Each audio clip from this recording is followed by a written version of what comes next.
Greetings, fellow makers. This is Matt, and you're at the Yellow Ochre team on Patreon. I want to share something kind of special. I've got this idea to share some of my favorite missiological thoughts for makers.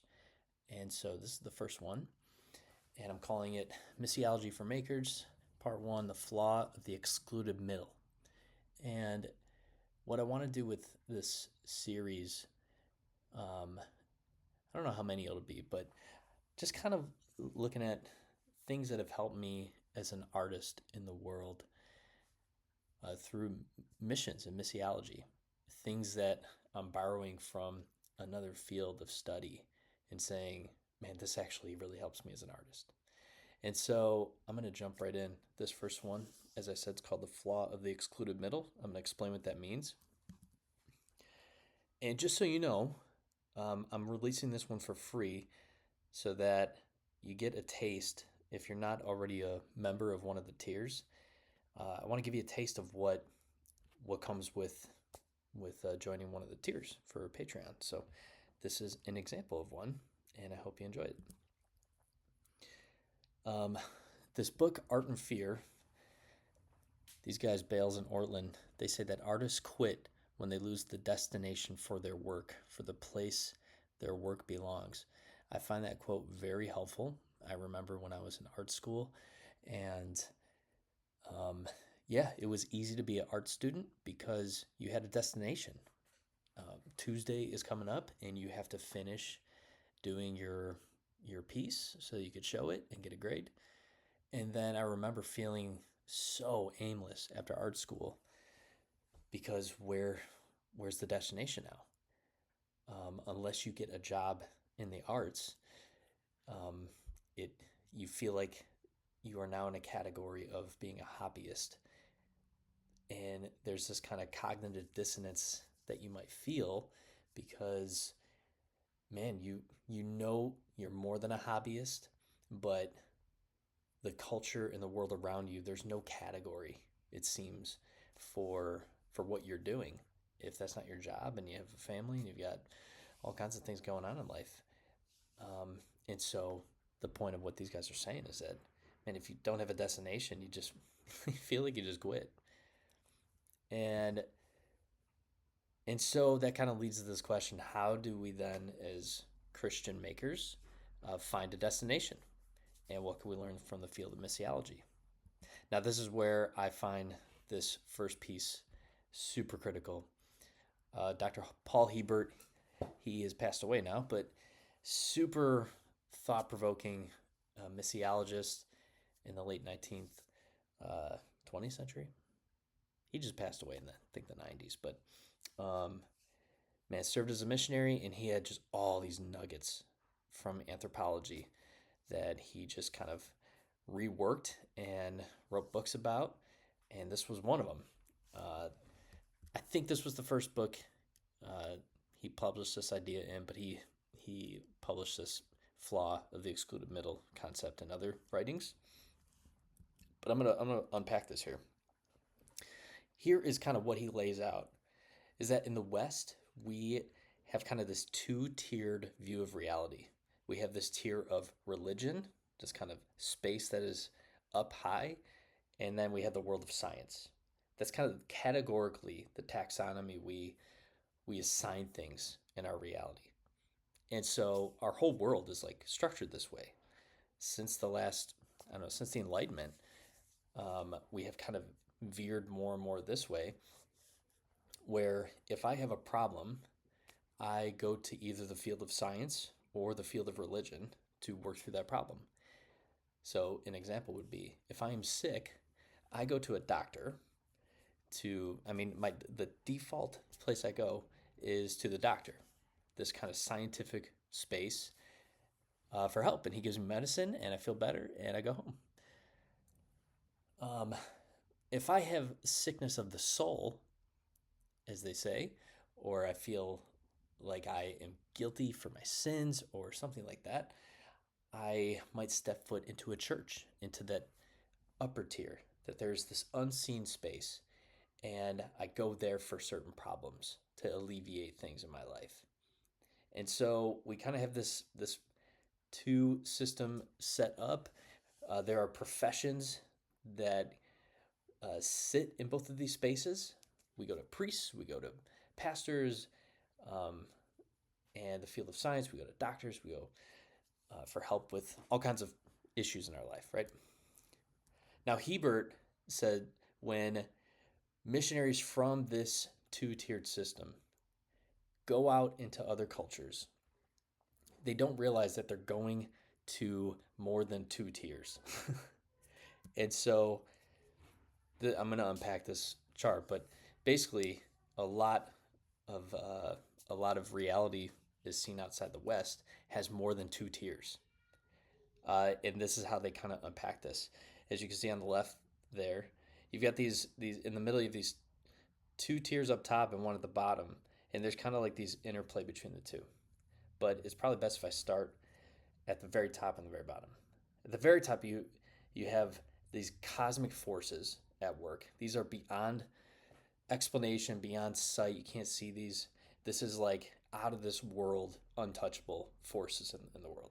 You go to animistic cultures, this is they have this view, right? But then down at the very bottom, you get into folk sciences. And all that's basically meaning is that there is a localized way that people can observe the world around them. That is a mountain, that is a tree, these are people I see every day. Like this is like the seen world. And then at the very top, you have this unseen space.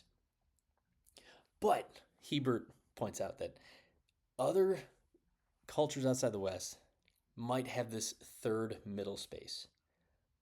And he calls this the middle. And this is where a lot of folk religions come out of.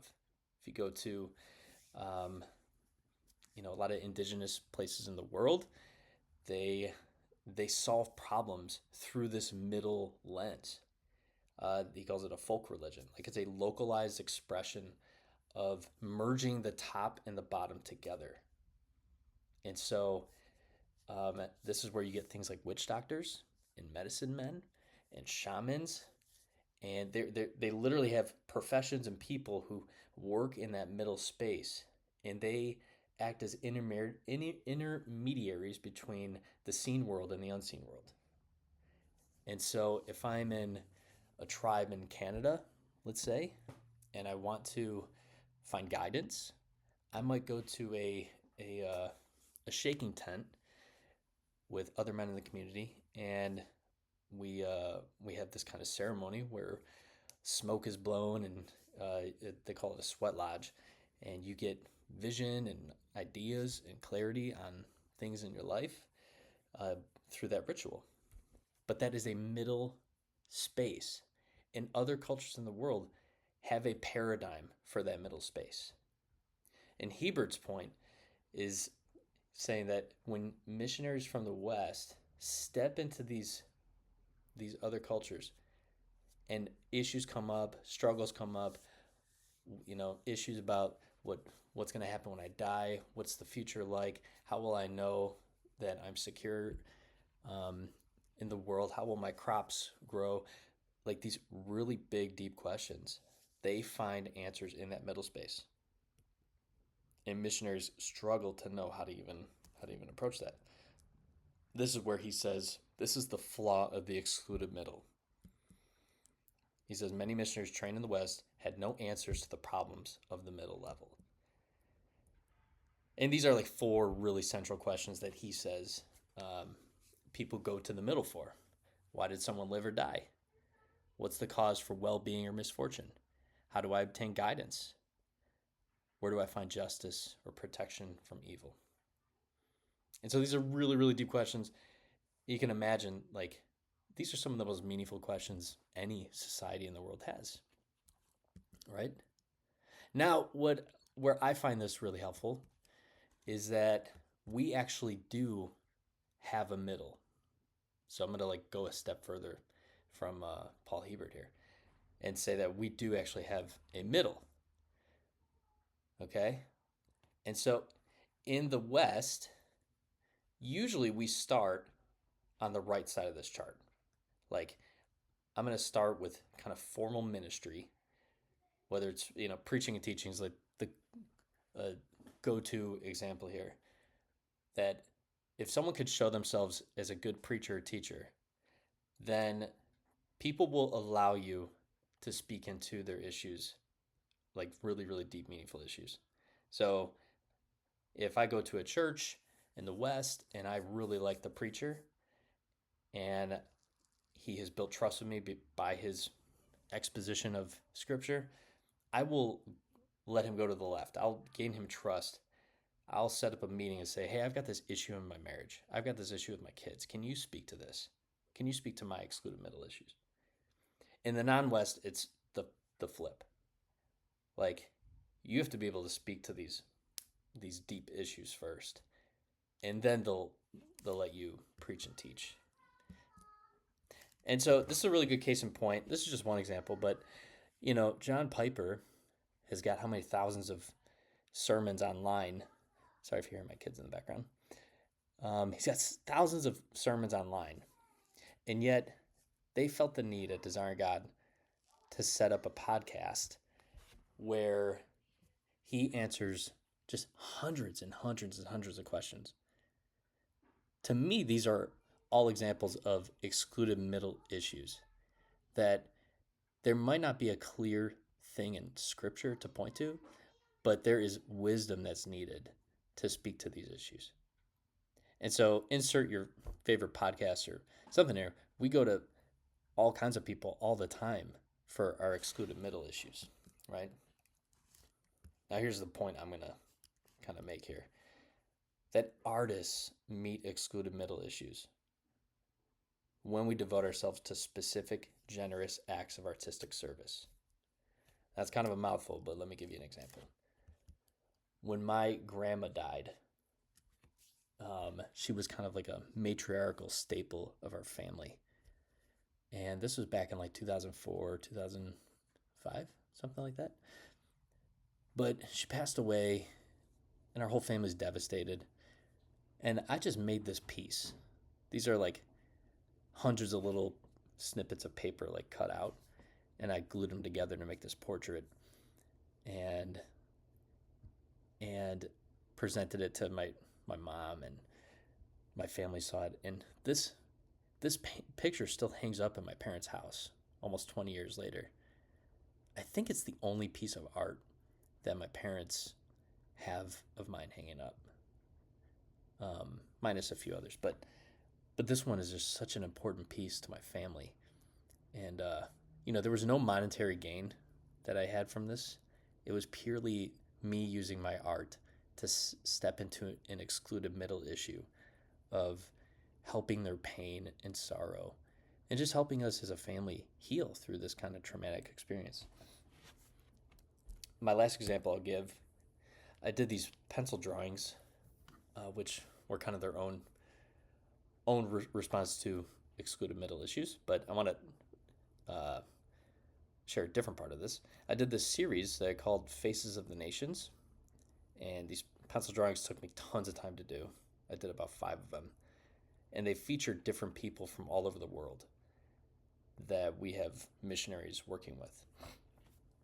And so I did these drawings, and then I was in Europe, and it was my first trip to this country we're in, and we were just kind of, the team I was with, we were just showing up as servants.